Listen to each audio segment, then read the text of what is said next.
Assalamualaikum warahmatullahi wabarakatuh. Di sini saya Auliada Zahrani dengan rekan saya Alvina Lailatul Qadariyah yang akan memaparkan materi tentang sosiologi dakwah dengan tema kekerasan sosial dan agama serta dakwah sebagai sistem perdamaian agama dan bernegara. Nah, masuk kepada pengertian kekerasan sosial. Kekerasan sosial adalah segala bentuk tindakan atau kondisi dalam masyarakat yang menimbulkan penderitaan fisik, psikis maupun kerugian sosial terhadap individu ataupun kelompok, baik secara langsung maupun melalui sistem yang tidak adil. Nah, ada 3 pendapat menurut Johan Galtung, yaitu kekerasan tidak hanya berupa tindakan fisik, tetapi juga kekerasan struktural dan kultural. Menurut Sarjono Soekanto, mendefinisikannya sebagai penggunaan kekuatan secara paksa dan menimbulkan kerusakan fisik atau non-fisik. Yang ketiga yaitu Robert M.Z. Lawang melihatnya sebagai akibat konflik atau pertentangan kepentingan dalam masyarakat yang menyebabkan kerugian sosial. Nah, pada intinya kekerasan sosial itu adalah kekerasan tindakan atau keadaan dalam masyarakat yang membuat orang lain menderita atau dirugikan, orang lain dirugikan baik secara fisik, mental maupun karena perlakuan yang tidak adil. Dari contoh kekerasan sosial itu ada 4 yang saya cantumkan. Yang kami cantumkan ada 4. Yang pertama yaitu konflik lahan di 2 mesuji, baik di Mesuji Lampung maupun di Kabupaten Mesuji Ogan Komering Ilir atau Sumatera Selatan. Nah, konflik itu terjadi antara aparat dengan warga dan kekerasan tersebut diwarnai jatuhnya banyak korban. Dan yang kedua itu kekerasan sosial di Sampang Madura, yaitu dilakukan antara sesama warga, dan kekerasan tersebut juga diwarnai dengan jatuhnya banyak korban. Yang ketiga yaitu kekerasan sosial di Bima, Nusa Tenggara Barat. Dan yang nomor 4 itu konflik mahasiswa dengan pemerintahan. Nah, masyarakat kaum petani dan buruh dengan pihak penguasa yang seringkali berujung pada bentrokan secara fisik dan menyebabkan jatuhnya korban yang tidak sedikit juga. Yang kedua yaitu kekerasan agama. Kekerasan agama adalah kekerasan yang dilakukan dengan alasan agama, merupakan perilaku agresif yang diberi pembenaran melalui referensi, simbol, atau analisis religius tertentu. Dari sudut pandang norma, agama seharusnya tidak mendukung tindak kekerasan karena bertentangan dengan prinsip moral dan nilai kemanusiaan.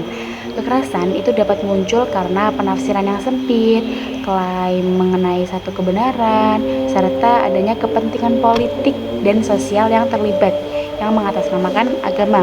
Nah, intinya itu kekerasan atas nama agama itu adalah tindakan menyakiti orang lain yang dibenarkan dengan alasan dalil agama. Padahal pada dasarnya agama itu mengajarkan tentang kebaikan, kasih sayang, dan nilai kemanusiaan, bukan kekerasan. Dan kekerasan itu bisa terjadi karena pemahaman agama yang sempit atau salah tafsir, kemudian merasa hanya dirinya yang paling benar, yaitu klaim kebenaran tunggal itu tadi, dan adanya kepentingan politik yang dibungkus dengan alasan agama, membawa-bawa agama. Jadi masalahnya itu bukan pada agamanya, tetapi pada cara manusia memahaminya dan menggunakannya. Contohnya itu ada pada masa periode kemerdekaan itu munculnya gerakan seperti DI, TII, NII setelah proklamasi kemerdekaan. Nah, gerakan ini membawa ideologi agama dalam konflik politik dan negara, yaitu memasukkan kepentingan politik dan sosial itu dalam agama. Yang kedua itu konflik keagamaan antar agama pada tahun 1960 sampai 1990. Itu ada di antara umat Islam dan Kristen di Meulaboh Aceh, Makassar, Surabaya, Bekasi dan Kediri, Situbondo, Tasikmalaya, dan Banjarmasin. Dan peristiwa-peristiwa ini itu menunjukkan ketegangan hubungan antara umat beragama. Dan pada masa reformasi antara sekitar 1998 sampai 2007 itu gereja mengalami pembakaran, perusakan, dan penutupan.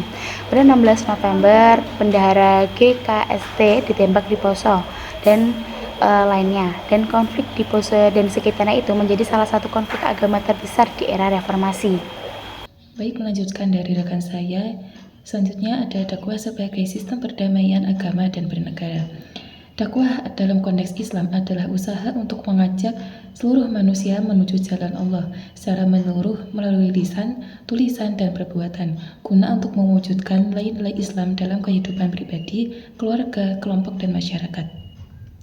Dengan tujuan menghadirkan Islam sebagai rahmatan lil alamin, yaitu yang membawa kebaikan, kedamaian, dan kemaslahatan bagi semua tanpa paksaan dalam beragama. Kemudian ada beberapa poin penting yang menjelaskan bagaimana dakwah itu menjadi sistem perdamaian. Yang pertama, menanamkan sistem toleransi dan saling menghormati. Dakwah mengajarkan bahwa perbedaan adalah hal yang wajar, terutama dalam masyarakat yang beragam. Dengan pendekatan yang santun, dakwah itu dapat mendorong umat untuk saling menghargai keyakinan orang lain sehingga terciptanya kehidupan yang rukun. Misalnya, ketika ada seorang dai yang menyampaikan ajaran Islam, tidak langsung menyalahkan atau bahkan merendahkan keyakinan orang lain. Seorang dai tersebut menggunakan bahasa yang lembut sehingga tidak menyakiti audiens, bahkan di tengah masyarakat yang berbeda latar belakangnya. Yang kedua, mengedepankan pendekatan persuasif, bukan paksaan.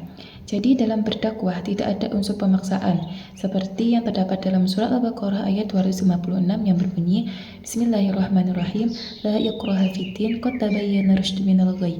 Artinya, ayat tersebut menegaskan bahwa dalam berdakwah seseorang tidak boleh dipaksa untuk memeluk atau mengikuti ajaran agama. Dakwah tersebut harus dilakukan dengan cara yang baik, memberi pemahaman bukan tekanan. Jadi, orang yang berdakwah itu cukup menyampaikan kebenaran dengan cara yang baik. Soal seseorang tersebut menerima atau tidak, itu kembali kepada pilihan atau kesadaran masing-masing. Yang ketiga, membangun moral dan etika sosial. Dakwah dapat membentuk pribadi yang jujur, adil, dan bertanggung jawab.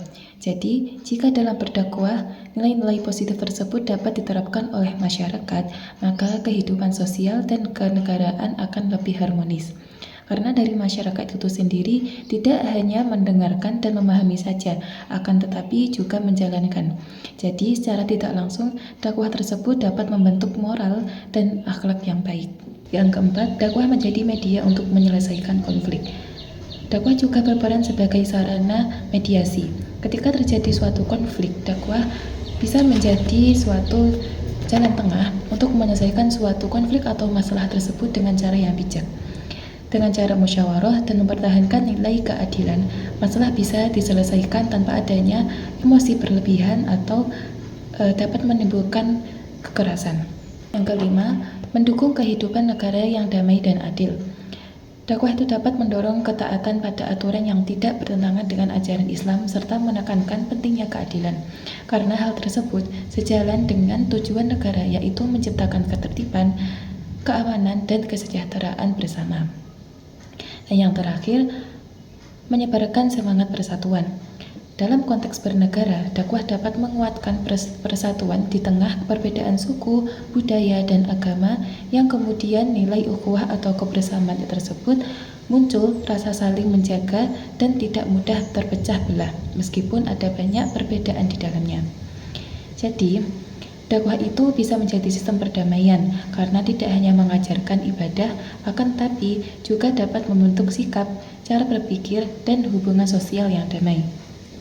Dan ketika dakwah tersebut dilakukan dengan bijak, maka dakwah tersebut mampu untuk menjadi jembatan antara agama dan kehidupan bernegara yang harmonis. Mungkin cukup itu saja dari saya dan rekan saya. Apabila ada salah kata, mohon maaf. Wassalamualaikum warahmatullahi wabarakatuh.